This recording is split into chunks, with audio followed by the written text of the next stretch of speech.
ാണ് അതിനൊരു ആശംസ പറയുന്നൊരു തെറ്റുമില്ല. ഞാൻ മുകേഷ് ചേട്ടൻ്റെ ഇന്നസെൻ്റ് ചേട്ടൻ്റെയും പ്രചരണത്തിന് പോയിട്ടുണ്ട്. അപ്പോഴതോ അപ്പോൾ ഞാൻ പെട്ടില്ലേ. ആ വീഡിയോ ഒക്കെ എടുത്ത് തപ്പിക്കഴിഞ്ഞാൽ ഇനിയിപ്പോൾ എന്തൊക്കെ വരും. അങ്ങനെയാണെങ്കിൽ മുകേഷ് ചേട്ടൻ്റെ കൂടെ ഞാൻ സൂരാജും പോയിട്ടുണ്ട്, ഇന്നസെൻ്റ് ചേട്ടൻ്റെ പ്രചരണത്തിന് ഞാൻ പോയിട്ടുണ്ട്. അതൊക്കെ സഹപ്രവർത്തനം എന്നുള്ള നിലയിൽ ഞാൻ അതാ പറഞ്ഞത്. എനിക്ക് കുറേ അധികം ആളുകളെ മനുഷ്യരായിട്ട് കാണാൻ പറ്റുന്നുണ്ട് നല്ലോണം. എനിക്കൊരു പ്രശ്നം ഉണ്ടാകുന്നില്ല. അതില്ലാത്തവരിത് തപ്പിക്കൊണ്ട് നടക്കട്ടെ, ഇനിയും മുന്നിലേക്ക് പോട്ടെ. പുറകിലോട്ടൊക്കെ തപ്പിയ പഴയ കോമഡി പരിപാടിയുടെയൊക്കെ നല്ല പീസുകൾ കിട്ടും, കൊണ്ടുവരിക. ഓക്കെ. അതല്ലേ ഏറ്റവും ഫസ്റ്റ് നമുക്ക് പറയാൻ പറ്റുന്ന സാധനം. ആരാന്ന് പറഞ്ഞല്ലോ, ഭാഗ്യം ഓരോന്ന് പറയാൻ പറ്റിയില്ല. സ്ഥാനാർത്ഥിയുണ്ട്, അല്ലേ മൊത്തമാക്കിയതന്നെ. കുഴപ്പമില്ല, അത് പറഞ്ഞോട്ടെ കേട്ടോ.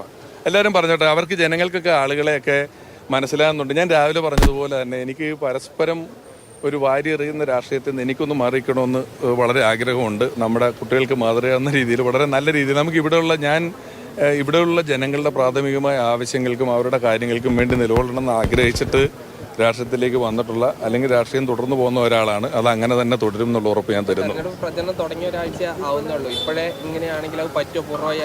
അല്ല, രണ്ടുപേരും കൂടെ കളിച്ചാലല്ലേ കളിയുള്ളൂ. ഞാനൊരു സൈഡിൽ നിന്ന് കളിക്കാനില്ല, ഈ സൈസ് കളിക്കില്ല. അവർ പറഞ്ഞോട്ടെ, ഞാൻ കളി നിർത്തി. ഓക്കെ. പരസ്പരം ചെളിവാരി എറിഞ്ഞുള്ള ഒരു പ്രചാരണ പരിപാടികൾക്ക് താനില്ല എന്നതാണ് അദ്ദേഹം പറയുന്നത്. കുറച്ച് കുട്ടികൾക്ക് മാതൃകയാകുന്ന ഒരു രാഷ്ട്രീയ പ്രവർത്തനം നടത്തണമെന്നാണ് താൻ ആഗ്രഹിക്കുന്നത് എന്നുകൂടിയാണ് പാലക്കാട്ടെ UDF സ്ഥാനാർത്ഥി രമേശ് പിഷാരടിയുടെ വാക്കുകൾ.